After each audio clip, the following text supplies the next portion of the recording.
আসসালামু আলাইকুম প্রিয় দর্শক, সকলে কেমন আছেন? আশা রাখি সকলে অনেক ভালো আছেন। আপনারা দেখতে পাচ্ছেন আমার হাতে একটি ফোন, আর এই ফোনটির মডেল নাম্বার হচ্ছে Redmi 8A। এই মুহূর্তে এই ফোনটিতে প্রবলেম হচ্ছে যে এটাতে নেটওয়ার্ক আসে না এবং সিম লাগালে এখানে নো সার্ভিস শো করে। তো এই নো সার্ভিসের প্রবলেমগুলো আমরা কিভাবে স্টেপ বাই স্টেপ সমাধান করব, এই বিষয়টাই আজকে আমি এই ভিডিওতে দেখাতে চলেছি। আপনি যদি মোবাইল রিপেয়ারিং শিখতে চান তাহলে আপনার জন্য এই ভিডিওগুলো খুবই গুরুত্বপূর্ণ। তো এখানে দেখতেই পাচ্ছেন যে এই ফোনটিতে এখানে সিম লাগানো আছে আর এখানে কিন্তু নো সার্ভিস লেখা শো করতেছে। তো একটা ফোনে যদি নো সার্ভিস আসে তাহলে সর্বপ্রথম আপনাকে ওই ফোনে একটা সিম লাগিয়ে তারপর হচ্ছে ওই ফোনের আইএমইআইটাকে চেক করতে হবে। তো দেখতেই পাচ্ছেন যে আমরা একটা কোড ডায়াল করে আইএমইআইটা চেক করলাম এবং এখানে কিন্তু আইএমইআইটা শো করতেছে। আইএমইআই চেক দেওয়ার পরে এখন আপনাকে দ্বিতীয় আরেকটা কাজ করতে হবে, সেটা হচ্ছে যে আপনি মোবাইলের সেটিংয়ে ঢুকবেন। তো আমরা সেটিংয়ে ঢুকে এখানে সিম কার্ড অ্যান্ড মোবাইল নেটওয়ার্ক এই অপশনে আপনাকে ঢুকতে হবে। তো আপনি যেই নাম্বারে সিম লাগিয়েছেন সেখানে আপনি ঢুকবেন। দেখতেই পাচ্ছেন যে আমরা সিম 1-এর ওবি সিম লাগিয়েছি। তো তারপরেও এখানে আপনি নেটওয়ার্কের মুডটাকে চেঞ্জ করে দেখবেন। এখানে দেখতে পাচ্ছেন যে প্রিফার LTE এই অপশনটা সিলেক্ট করা ছিল, আমরা এটাকে 2G অনলি করে রেখেছি।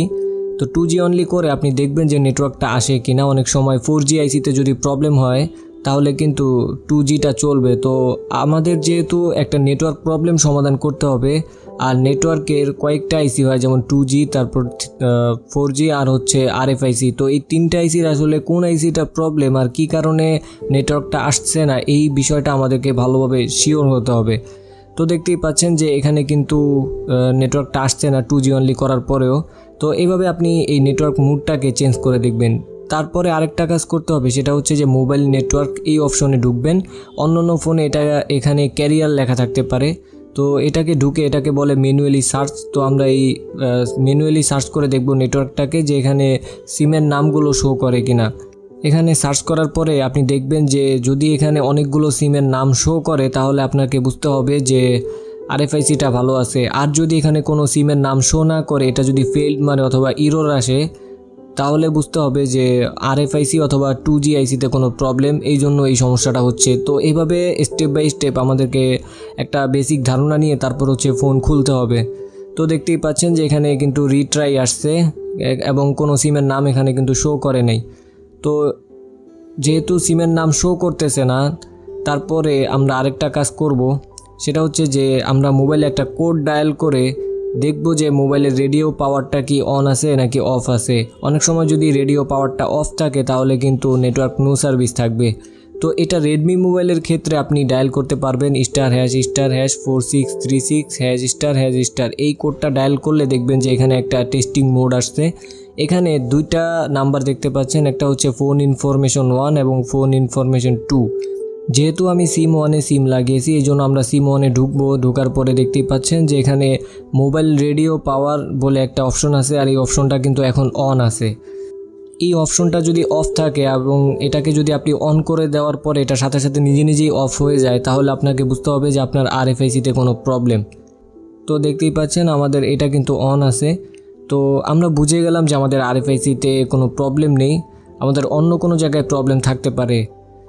তো সব সময় আসলে স্টেপ বাই স্টেপ কাজ করব এবং কাজ করে যে কাজের মধ্যে সফলতা আনবো এই রকমও কিন্তু মাঝে মধ্যে হয় না, কারণ নেটওয়ার্ক সেকশনে কাজ করতে হলে আপনাকে বেশ কিছু টেকনিক খাটিয়ে অনেক বুঝে শুনে এই কাজগুলো করতে হবে। তো Redmi 8-এর ক্ষেত্রে একটা কমন প্রবলেম হচ্ছে যে এই ফোনে নো সার্ভিস আসবে, এবং নো সার্ভিস যদি আসে তাহলে আপনি কোনো স্টেপ ফলো না করে যদি এখানে এই WTR 2965 আইসিটা চেঞ্জ করে দেন তাহলে কিন্তু অধিকাংশ সময়ই আপনার এই প্রবলেমটা সমাধান হয়ে যাবে।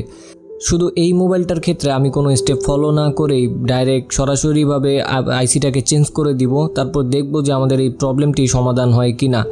আর অন্য কোনো ফোন যদি আসতো তাহলে কিন্তু আমি এটার যে ডায়াগ্রাম আছে ডায়াগ্রাম দেখে এখানে যেই কয়টা ভোল্টেজ থাকে RFICর ইনপুট ভোল্টেজ সেগুলোকে আমরা চেক করতাম, তারপরে স্টেপ বাই স্টেপ আমরা কাজের দিকে আগাতাম।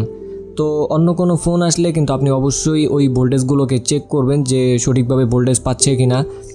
আর একটা নেটওয়ার্ক প্রবলেম সমাধান করার ক্ষেত্রে আপনাকে কোন কোন লাইনের ভোল্টেজ চেক করতে হবে এবং কোন কোন ভোল্টেজ কোন জায়গা থেকে আসে এবং কিভাবে কোন কোন স্টেপে কাজ করে আপনি বুঝবেন যে আপনার কোন আইসিতে প্রবলেম। তো এই বিষয়গুলো নিয়ে আমি বিস্তারিতভাবে অন্য আরেকটি ভিডিওতে আলোচনা করব। তো আজকে হচ্ছে এমনি একটা প্র্যাকটিক্যালি কাজ আপনাদের মাঝে শেয়ার করলাম। আর এটা হচ্ছে একটা কমন জিনিস যে আপনি রেডমি 8-এর ক্ষেত্রে যদি WTR 2965 আইসিটা চেঞ্জ করেন তাহলে কিন্তু নেটওয়ার্ক নো সার্ভিসের প্রবলেমটা সমাধান হবে। তবুও অনেক সময় হয় যে এই আইসিটা চেঞ্জ করার পরেও যদি না হয়, তো সেক্ষেত্রে আপনাকে অবশ্যই এই লাইনগুলোর টেস্টিং করতে হবে, তারপর হচ্ছে কাজগুলোকে ওকে করতে হবে। তো প্রথমে আমরা কোনো কিছু না মেপেই আমরা প্রথমে আইসিটাকে চেঞ্জ করব, তারপর দেখব যে আমাদের প্রবলেমটি সমাধান হয় কি না।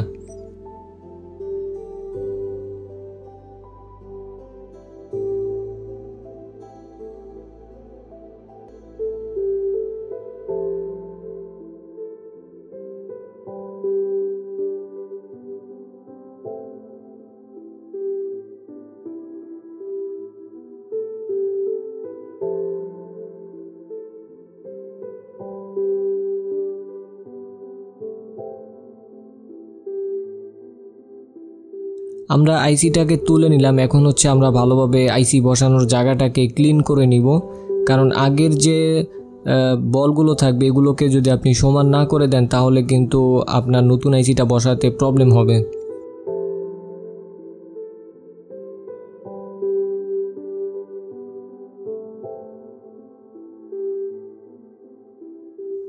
দেখতেই পাচ্ছেন আমরা কিন্তু এখানে পুরোপুরিভাবে ক্লিন করে নিয়েছি এবং এখানে একটা অন্য আরেকটা আইসি বসাবো।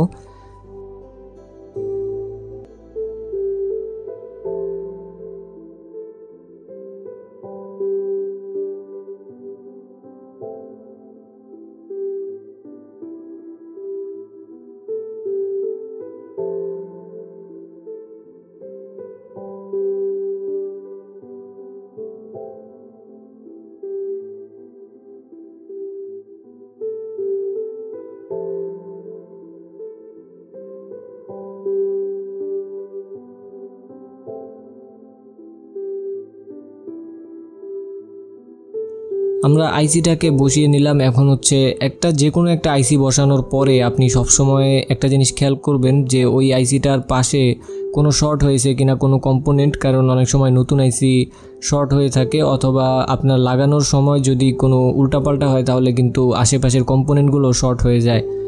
আর এই অবস্থায় যদি আপনি ব্যাটারি লাগিয়ে দেন তারপরে দেখবেন যে একটা সমস্যা সমাধান করতে গিয়ে অন্য আরেকটা বড় সমস্যা তৈরি হয়েছে।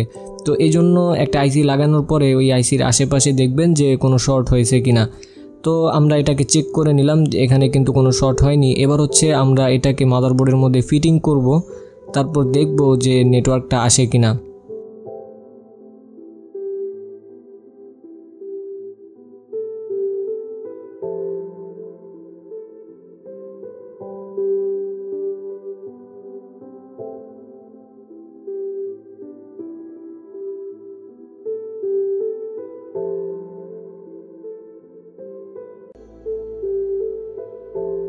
তো দেখতেই পাচ্ছেন এখানে কিন্তু বাংলালিংক লেখাটা শো করতেছে, আর ইঞ্জিনিয়ারের যে ঘরগুলো ছিল সেখানে কিন্তু নেটওয়ার্কটা আসছে। তো এইভাবে করে যদি আপনি কাজ করেন তাহলে কিন্তু আপনার এই ছোটোখাটো প্রবলেমগুলো আপনি খুব সহজেই সমাধান করতে পারবেন। বন্ধুরা, এই মোবাইলটার ক্ষেত্রে আমি কোনো স্টেপ ফলো না করে ডাইরেক্ট আইসি চেঞ্জ করেছি, কিন্তু অন্য কোনো ফোন হলে অবশ্যই এখানে ভোল্টেজ চেক করতে হতো। যে অনেক সময় এমন হয় যে পাওয়ার আইসি থেকে যদি ভোল্টেজ না আসে তাহলে কিন্তু পাওয়ার আইসিও নেটওয়ার্কের জন্য চেঞ্জ করতে হয়। তো এই বিষয়গুলো আসলে কিভাবে করবেন এ নিয়ে বিস্তারিতভাবে আমি অন্য আরেকটা ভিডিওতে আপনাদেরকে বোঝানোর চেষ্টা করব। তো এই ভিডিওটা যদি ভালো লাগে তাহলে অবশ্যই একটি লাইক করবেন এবং সুন্দর একটি কমেন্ট করবেন।